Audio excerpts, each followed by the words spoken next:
morning, everybody. Good afternoon, good evening, wherever you may be. All right. This is Real Talk, and I'm your host, Keith Washington. Uh, This is not going to be your typical podcast. There's no script, there's no filters. It's not going to be politics as usual. It's going to be raw and uncut, right? Uh, as they say, a hit dog will holler. Uh, so when we talk about what's really going on in the community, what's really going on in the county, in the state, and in the nation. And so we want to talk about real solutions that attack real problems that we face every day.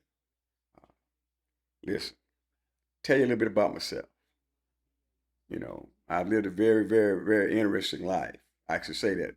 I'm a high school dropout, uh, born in a little bitty small town about the size of this room, picked cotton with my mother and my grandmother. So my upbringing is one where people were denied opportunities to live the so-called American dream. I believe in fighting for justice and fighting for people. I believe in fighting for the things that I value and that we value. And one thing you never have to worry about is me taking a shortcut when it comes to your life and your issues because we're the same. We're the same. Now, as I said, I was a high school dropout, not because I was a bad kid, but because we had to work. You know, uh, I have 9 brothers and sisters. I'm the only member in my family ever to go to college and graduate. I'm the only member of my family ever to have a so-called career. My people worked very hard all their lives, 4 or 5 generations, from a little bitty small town uh, in the middle of nowhere, Texas. Now, that's your story. A lot of us have forgot where we come from and lost those traditional values of a nuclear family. But I always tell people that in order for us to succeed as a people, we need to teach 3 basic things: the art of finance and economics, the art of mating, and the art of warfare. All great nations and societies had those things, and those things were imprinted in the populace mind. And so we've gotten away from those things.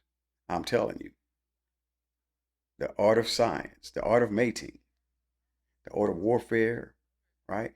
And the art of uh, economics and finance. And so, because you got to make a living. Mm. I'm going to pose a question to the listeners. What is the number one cause of crime? See, we have an exorbitant amount of crime in our community, not because people are predisposed to be criminals, because they're forced into a criminal lifestyle, to a criminal environment, into making choices that are life and death. Hmm?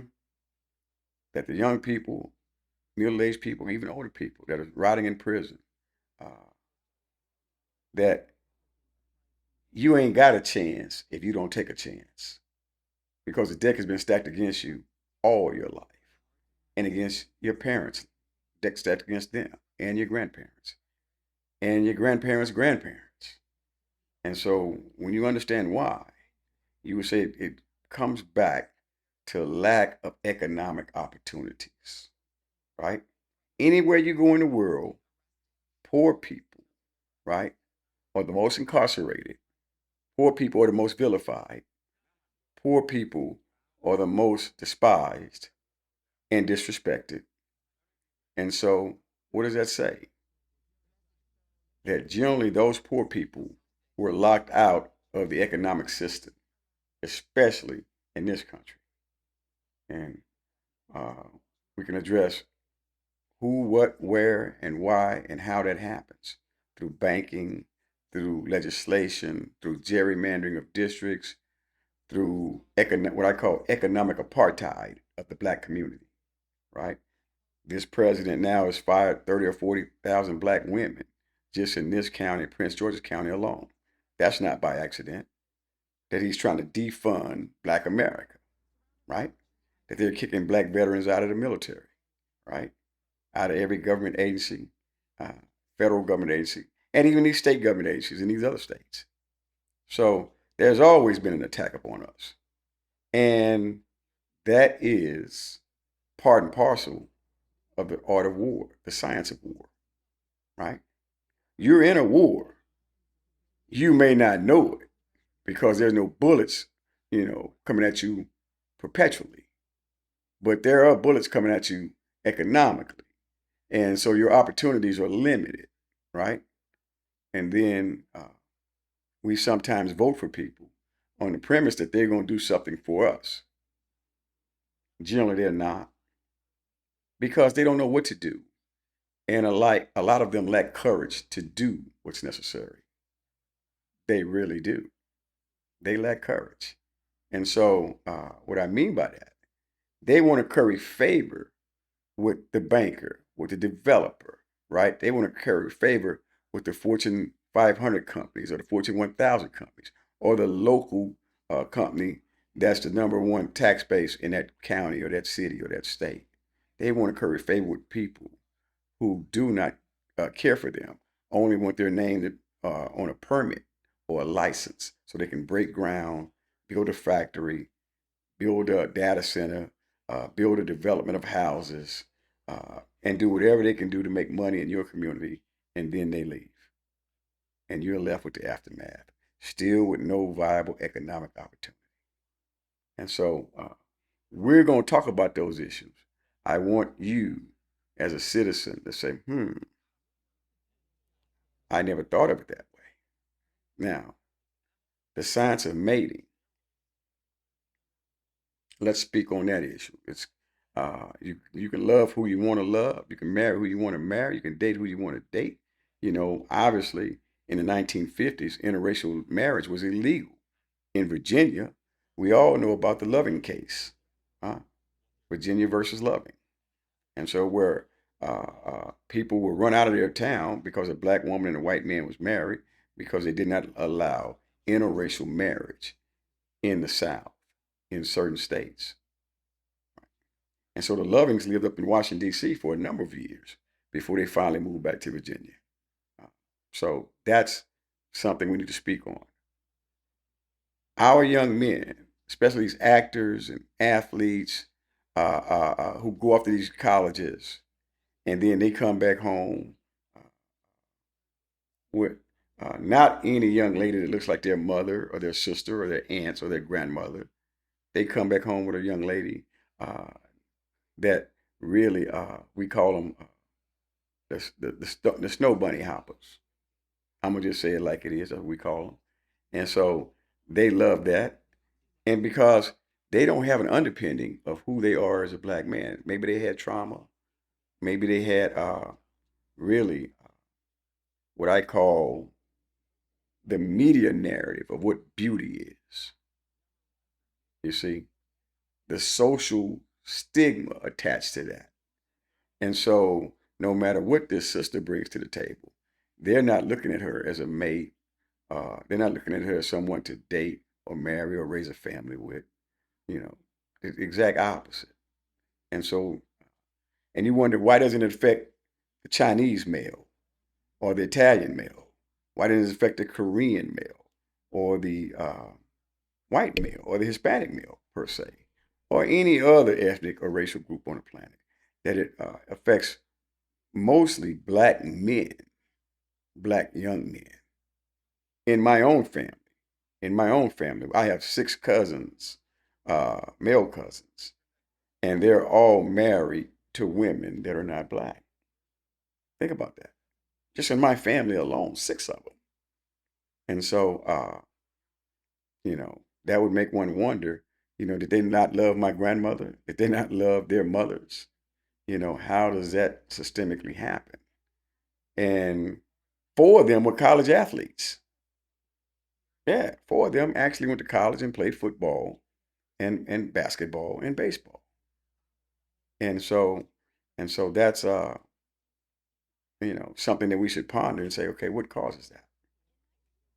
Now, uh, we have in our communities, a lot of talent, a significant amount of talent and ability. But what we don't have in our community is a significant amount of opportunity. Talent is universal. Opportunity is not, right? So if I could limit your opportunities in life, I could limit your life's trajectory. Plain and simple. I can ignore that you're uh, one of the greatest scientists or have a great mind as it relates to science.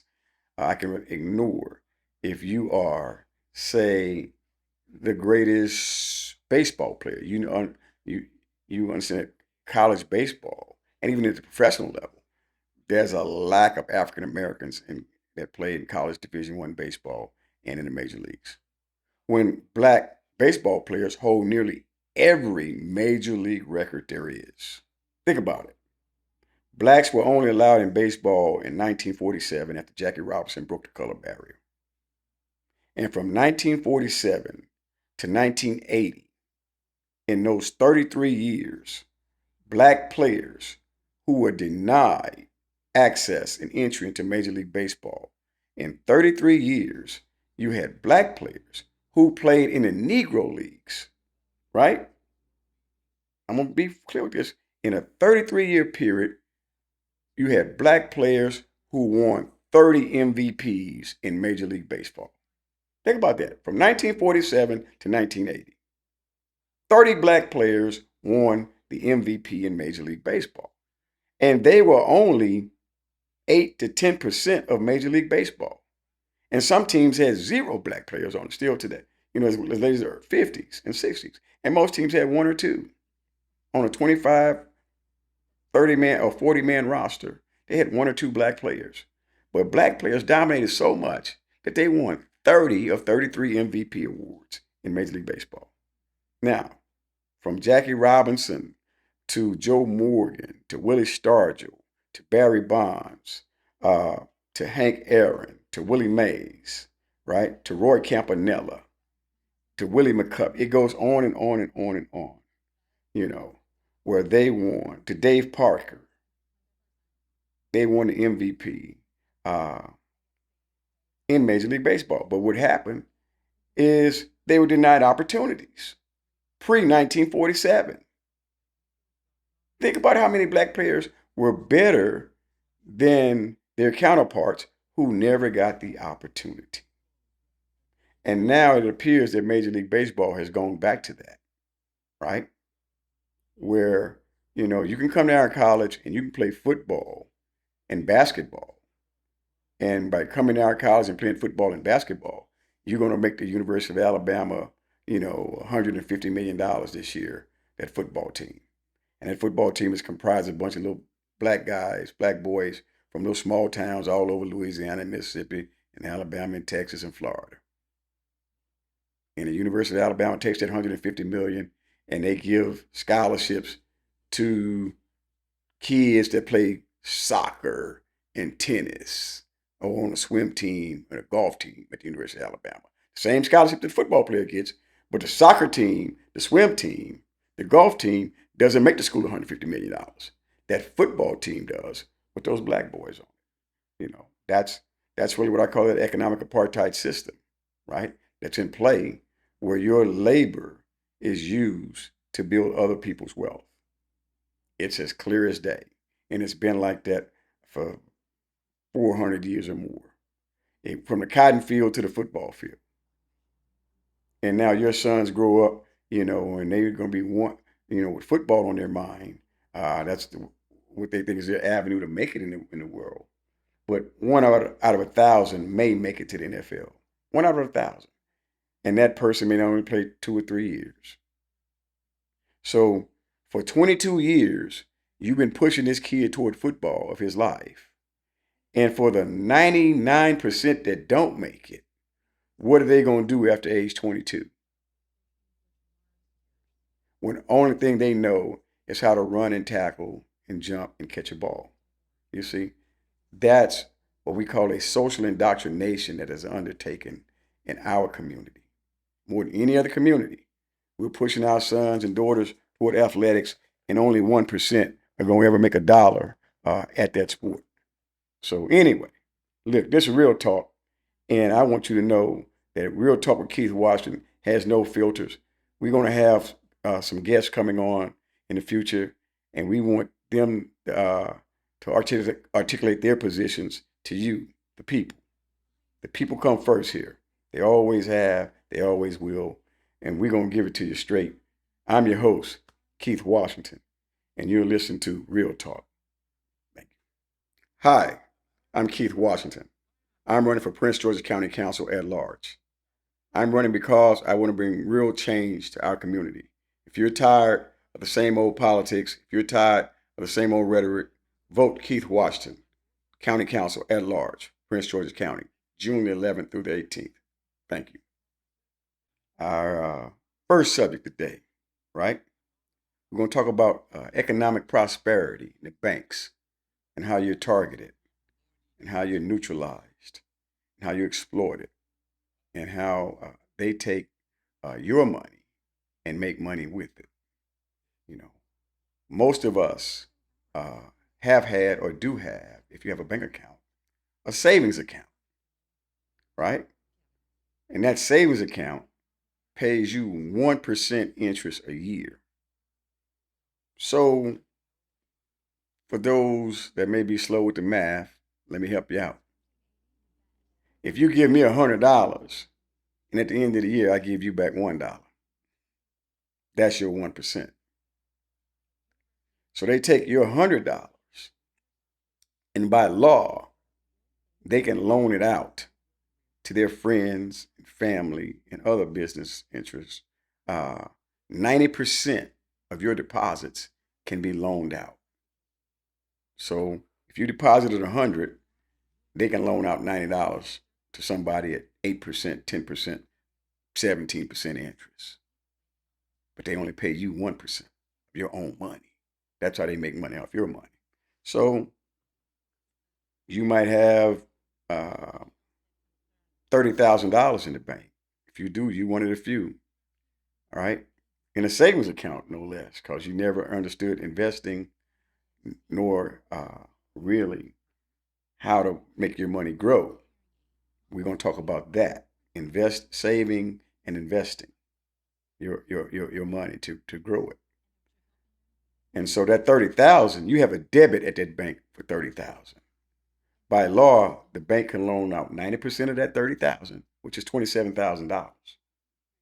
So, yeah, you got a debit for 30,000 at the bank. They've already loaned $27,000 of your money out the back door as soon as you deposit it to their friends, right? And they go and buy gold and oil and diamonds, zinc, copper, rubber, platinum, uranium, rare earths, all these minerals all over the world, and make a ton on that $27,000 investment, or that $27 million investment, or that $270 million or $2.7 billion investment. And you see, they only have to pay you 1%, right? So now you wonder, well, where are the black banks at? This country has systematically targeted black banks and black independent economic prosperity. They want your money. Money equals power. Money equals control. Money equals access. Money equals the things that you and I have been starved of nearly all our life and our ancestors, right? And then when we group together to build our wealth, they come and attack that institution, whatever it is. It can be Tulsa, Oklahoma, where Black Wall Street was thriving. And what happened? Some fake false charge against some young man, some black kid, and give them the opportunity to come and burn down Black Wall Street and kill 300 people, murder 300 people, and nobody go to jail. Think about that. Think about that. So when we talk about the history of America, when we talk about what America really is, America is a business. That's it and that's all. The business of America is business. Nothing more, nothing less. Donald Trump proves that every day. Everything they do up there is about business. making money for them, and they have access to your money, your tax revenue, your tax dollars, right? That you pay as a good citizen. And if you don't pay, here comes the old IRS saying, "Hey, what happened to our remittance? We want our tribute. We want our tribute." Matter of fact, we have a friend attached to your paycheck that's on there. Our friend is called FICA. And every time you get paid, you look and you see FICA got paid. That's their friend. That's the middleman, as I say, the gangster on your paycheck. But anyway, I digress. Getting back uh, to the banks, this is how they target the black community and have consistently. Redlining.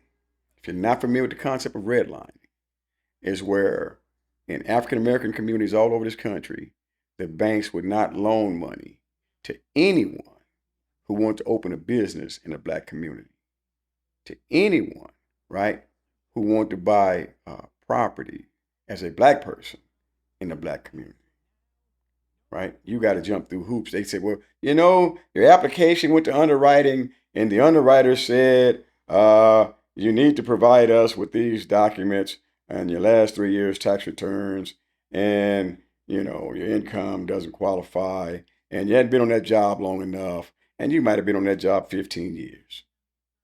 And they'll just say it because there is no recourse. And if you look at Wells Fargo, if you Google Wells Fargo, you will see that Wells Fargo has been sued for millions and millions and millions of dollars by African Americans all over this country for unfair lending practices. Because they don't want you to have access to capital. And if you do get access to it, they want it to be at such a high interest rate that they win every time. That they win every time. And it's not just them. It's been proven to be present in all financial institutions. That and then when you try to start a black bank, here comes the Federal Reserve, here comes the federal government, here comes their inspectors, bank auditors, and they're gonna find everything wrong. They're gonna try to shut you down or buy you out because you're a threat to the system. It's real talk, straight no chaser, real talk. So the economic apartheid that's practiced in America against you and I is real. We have to teach our children, right, the science of finance and economics and do business with each other. My niece, uh, uh, who's married to a Jewish young man, right? They went to college together at Marshall. I don't know. She went to Marshall. I mean, that's her choice.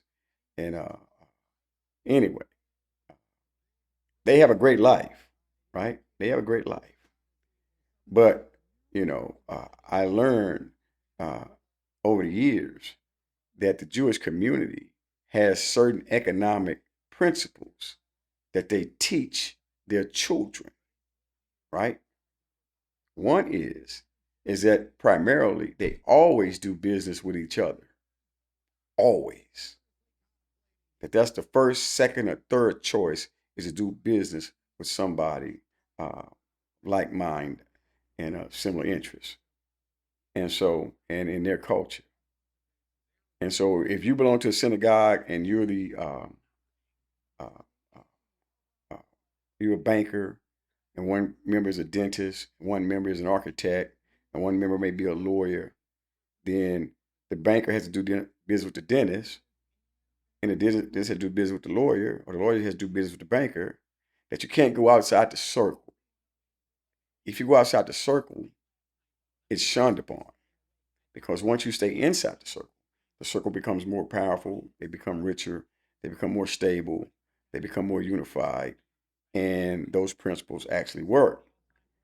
In our community, the dollar may not circulate in our community once or twice before it's gone. If it circulates twice, that's good for us. But in their community, it circulates 17, 18 times before it leaves. You see? So we have to understand basic economic and financial principles and promote and practice those things. And, you know, uh, teach entrepreneurship, teach business principles to our kids. And because that's the business of America. America is a business, period. In America, there are 50 states, obviously. Maryland is a little small state. The state of Maryland has 23 counties. 23 counties. The state of Texas has 252 counties. So in those 50 states, you have 3,125 different counties. Think about it. Prince George's County, Maryland, is just one county out of 3,125 counties. But economically, Prince George's County, Maryland, uh, has more disposable income than any majority black county in America, period. Due to the fact of its proximity to Washington, D.C., and these federal government jobs, state jobs here, you have 8 or 9 city municipalities in this area, right? You have 10 or 12 military bases within a 50-mile radius of Washington, D.C. and Prince George's County. Nowhere in America has that. Nowhere in America has, you know, 200,000 citizens with government jobs, or had before Trump came in office. You see, think about that. 200,000 citizens with stable government jobs that are now unstable, that are now that economic that economic rug has been pulled from under the citizens, the black citizens primarily, of this county and this region, right? So now foreclosure rates are going to be at an all-time high. I predict that. And so people like me uh, who own their own real estate company, and I don't do this because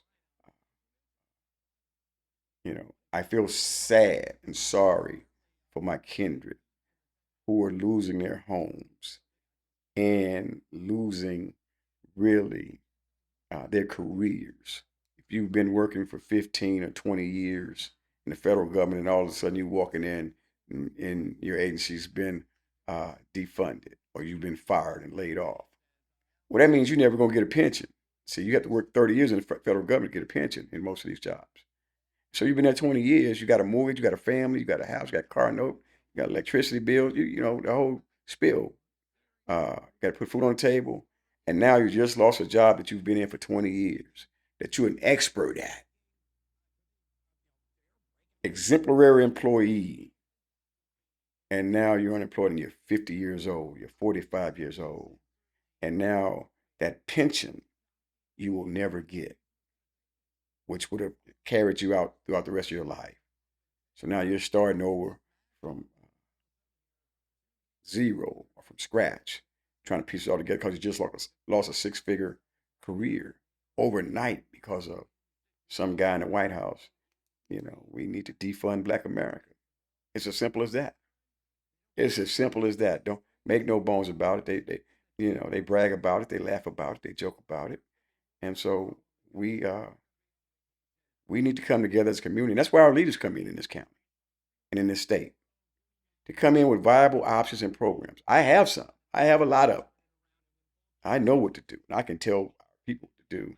And we need to get our leaders on board. That's why I'm running for this office, Prince George's County Council at large, right?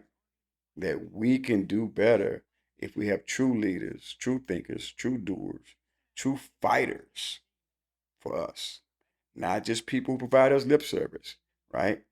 And, you know, most of them are career politicians, been in office 10, 15, 20 years.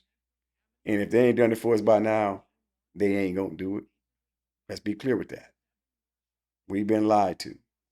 We've been our willingness to believe them uh, has been our downfall. And so we got to get back to the men and the women who are about fighting for us and doing what needs to be done. Hi, I'm Keith Washington. I'm running for Prince George's County Council at large. I'm running because I want to bring real change to our community. If you're tired of the same old politics, if you're tired of the same old rhetoric, vote Keith Washington, County Council at large, Prince George's County, June the 11th through the 18th. Thank you. Policing in America as it relates to black people, how there's a double standard. And when people say there's not, clearly, you don't know the history of policing, right? You really are naive if you don't think there's a double standard in policing. Uh, Police officers are more likely to use force or excessive force or even violence on black individuals, African Americans, uh, unarmed African Americans at that. And so we've seen videos of it.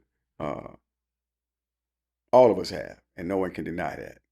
And so we want to get into why that happens. What's the narrative around that that gives them license to use deadly force on unarmed people, right? And so I think America and how it has infected the psyche of non-black people vis-a-vis to fear, dislike, distrust, or even hate black people, and have no compunction about committing violence upon them. Uh, we think that needs to be spoken to and spoken about and addressed, and so that everyone can be clear. You see, we all can name 8 or 9 cases on video. I might say where our people have been murdered or killed by police officers, and in a lot of those cases, those police officers were never charged. You know, we can talk about uh, uh, even civilians who've killed unarmed black individuals, and they either were never charged initially, some of them, uh, or in general, and got away with it. And we can talk about Trayvon Martin, right? How a 17-year-old kid can be walking home with Skittles, uh, and iced tea in his hand, and talking to his little young girlfriend on the phone, and end up murdered by an adult. So an adult with a gun kills a juvenile that's unarmed, and the adult goes free, is found not guilty, and initially was never even charged. And it took Trayvon Martin's mother to raise holy hell just to get justice for her son. It's a facsimile of justice. Think about it. Walking home, minding his business, and the HOA president, I guess George Zimmerman was HOA president, correct me if I'm wrong, and follows him home with a gun. Now, what crime did Trayvon Martin commit other than being black? Other than being black and walking by himself, what crime did he commit? And what crime did George Zimmerman commit as the 911 operator was telling George Zimmerman not to follow him? And he did it anyway. And what were the jurors thinking when they came back with a not guilty verdict? Right? What were the police thinking when they refused to arrest George Zimmerman for months? Hmm? Now, let's talk about Ahmaud Arbery in Georgia, or Eric Garner in New York, or George Floyd in Minnesota, or Sandra Bland in Texas, or Ida Delaney in Houston, or Tamir Rice in Cleveland. What are we talking about here? We're talking about unarmed black people, and there's thousands of cases before these cell phones and iPhones were able to capture it, or body cameras were able to capture it. There are thousands and thousands and thousands of cases of unarmed black people having their life taken by police officers all over this country. And then you say, okay, well, we don't want to talk about that. Well, you don't have to. Like I say, this is real talk. This is real talk. And I know that some of you uncomfortable just hearing it. Just hearing it. Tamir Rice is 12 years old. Huh? What did Eric Garner do selling loose cigarettes on a sidewalk? How does that end up in his death? Him being choked to death, right? How does George Floyd end up with someone kneeling on his neck for 9 minutes when people are standing around saying, you're killing him, get off his neck. And even two police officers standing there not saying, hey, get off his neck. Is that protecting and serving? Think about it. So at what point do we say the psychology and the indoctrination that these law enforcement officials have undergone, even throughout America, that it is systemic and pervasive, and it's anti-black at its core, where your life is less valuable, your son's life is less valuable, your daughter's life, your mother, your father, it doesn't matter, right? It doesn't matter. And so where did that come from? Well, we need to target these people repeatedly throughout their lives, no matter if they're committing a crime or not, or if it's something that's so minor that we're going to make it into a big deal. We're going to make it into a big deal because Sandra Bland's in her car and a Texas state trooper is telling her to put out her cigarette in her own car while he has stopped her for little or no reason. And then he wants to be in control of her. And when she says something about not putting out her cigarette, he pulls his taser out, his gun out, whatever it was, yanks her out the car, and a couple of days later, she's dead in the county jail with no video of it. It's, oh, it's a suicide. Well, listen, we've been lied to so much that we think, that you don't have any credibility when you tell us how a person really died off camera. Because we know you falsified evidence before, and it is what it is. Let's talk about Ida Delaney riding down the highway in Texas, and some Houston police officer, drunk, off duty, shoots her 3 or 4 times. And correct me if I'm wrong, I think Ida Delaney was in her 50s, grandmother.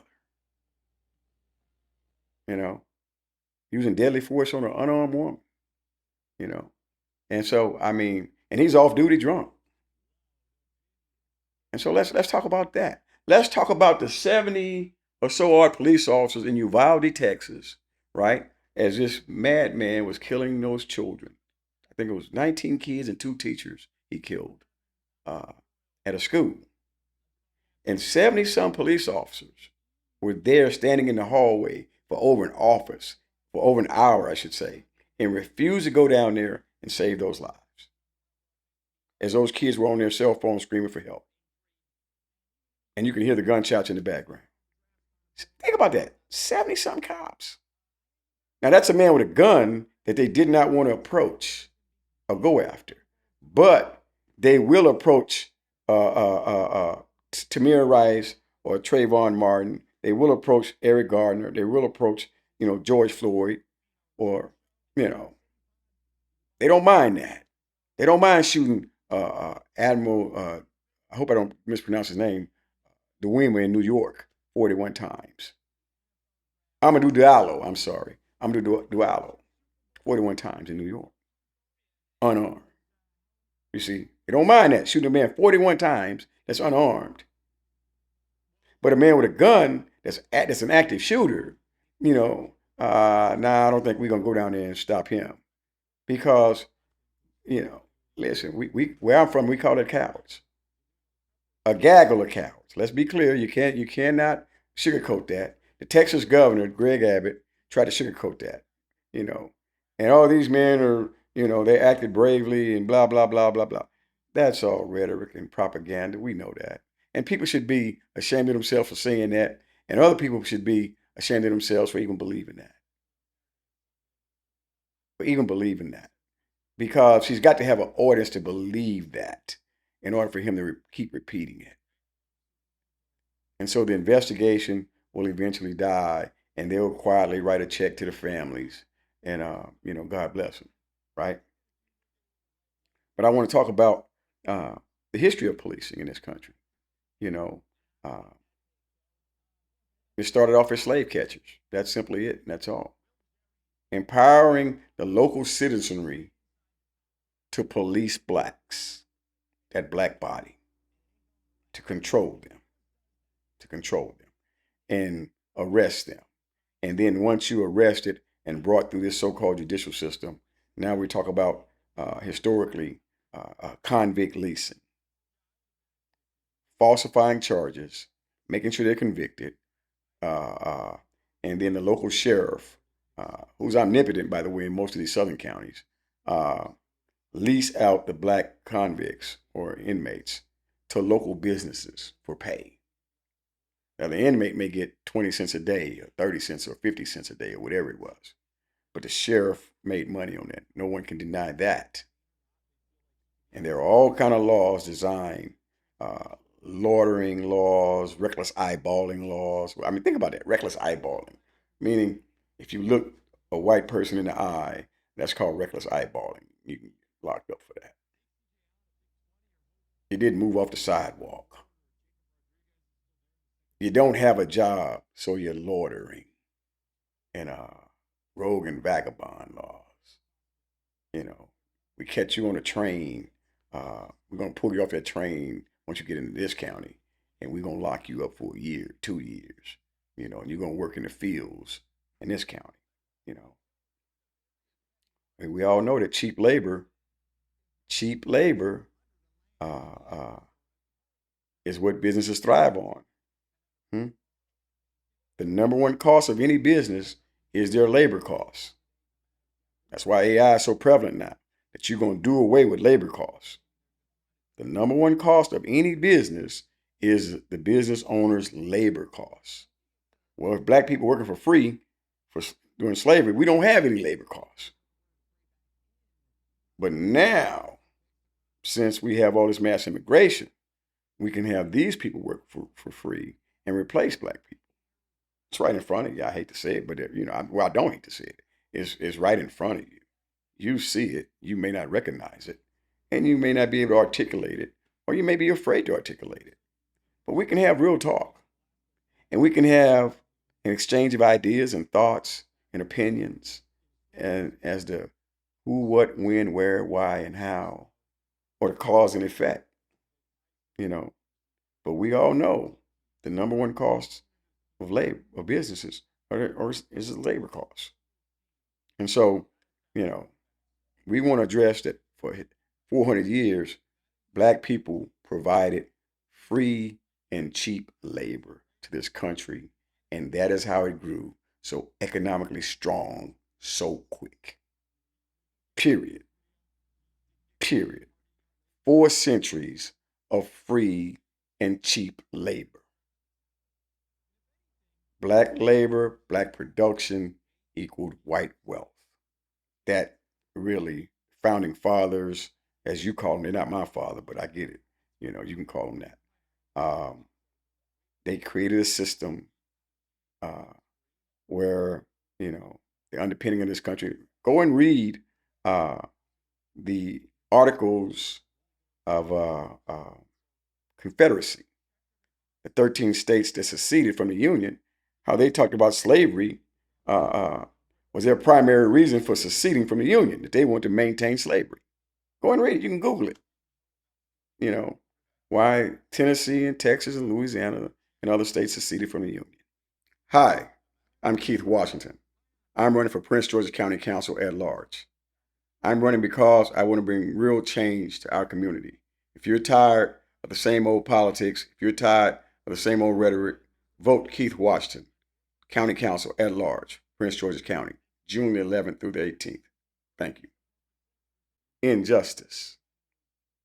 And what causes it? Where does it emanate from? And what do we do about it? We are electing people who we trust to do what they say they're going to do, right? Whether they're judges or prosecutors or mayors or governors or county executives, or councilmen or sheriffs. We're electing you, right, to bring about justice for us. Now, we don't have to watch you, and most of us don't. But anytime you get our attention, right, on an issue that we figure you should have handled a different way, that's a problem. Let me tell you what I mean. If a judge gets kicked off of the bench, for falsifying government documents and for perjury, then I'm pretty sure his or her colleagues may have known that before he finally worked his way through the system and the appropriate office took action against him. In this county, uh, a judge got kicked off the bench, Joseph L. Wright, off of District Court in Prince George's County, Maryland. And I believe the Judicial Disabilities Board removed him, right, for cause. So we trusted that Joseph Wright was an honorable man. Not so. Not so. And so we're going to invite him on next week to come in and speak to why and how he was kicked off the bench. I'm going to reserve my opinion on him, even though I have a definite opinion on him, because I know him and I've met him several times. And so you will be kept apprised of if Judge Wright agrees to an interview. Now, the court system is supposed to be free of fair, fear, or favor. It's supposed to be fair, free of fear or favor, right? They're human beings, right? They're human beings. Judges, especially, really, any judge that's a circuit court judge or a federal judge, have tremendous amounts of power. And we applaud them for doing what they're supposed to do, free of fear or favor. When we watch our Supreme Court, we don't get that feeling. If it's Judge Kavanaugh, if it's Ketanji Brown Jackson, if it's Sotomayor, if it's the Chief Judge Roberts, all right, if it's Elena Kagan, and if it's several others that are up there, we know that a lot of them have been appointed by Donald Trump, and that, and let me not forget my boy Clarence Thomas, you see, and so really, you have to shake your head at him, coming from Georgia and the background he came from, where he has continually ruled and sided with the most unconstitutional rulings that any judge could ever do. He literally has no moral underpinnings. At least that's my opinion, along with others. That Judge Thomas is clearly a disgrace to us all. So we place a great deal of faith in these people. And so when they fail us, you say, what's the remedy? I guess once you're in the Supreme Court, you cannot be removed. I mean, maybe you can be impeached, but that's never going to happen with 66% of the Senate voting to impeach him. Articles of impeachment are rarely, if ever, in the history of this country ever brought against a sitting U.S. Supreme Court judge. So, anyway, and how does it affect your life? Well, when they've done away with all aspects of affirmative action, when they've done away with Roe versus Wade, where they've made abortions illegal now. And so now women are having back alley abortions because these people, are not following what's called stare decisis, which is previous Supreme Court rulings, right? That actually say, hey, this is the law as we've already interpreted it. Now they come back and they say, we don't like that. And it's 30, 40 years later, we want to make abortions illegal. We want to make affirmative action illegal. Well, more white women have benefited from affirmative action than black people. In fact, everybody has jumped on the affirmative action bandwagon, but it was black people who fought the battle and pushed for those laws, for decades and decades and decades. And then once that battle was finally won, here come these other groups and said, hey, we fall into that category too. But they didn't have any skin in the game. You didn't see them fighting with you, marching with you, going to jail with you. You didn't see them sitting in with you. No. But you see them enjoying the benefits of your efforts and your hard labor, right? Now let's bring it home locally, to the local uh, politicians in this county, right? Uh, who've been prosecutors, state's attorneys, elected state's attorneys, be it Jack Johnson, and we all know his story. And for those of you who don't, he and his wife went to prison for bribery. So how are you putting people in prison, holding press conferences about criminals, and at the same time, you and your wife are taking bribes? And once you become county executive, that, ladies and gentlemen, is the height of hypocrisy. The height of hypocrisy, right? Where a man would stand up before you and I and claim to be an honorable, decent human being. And he, clearly he was lying the whole time. He was lying the whole time. It's an act. When you meet people like that who are staunch politicians, been in office 10, 15, 20 years, it's an act, right? It's a Hollywood production. When you meet them, they smile, they shake your hand, they're disarming, and you think, okay, I like that guy. It's all an act.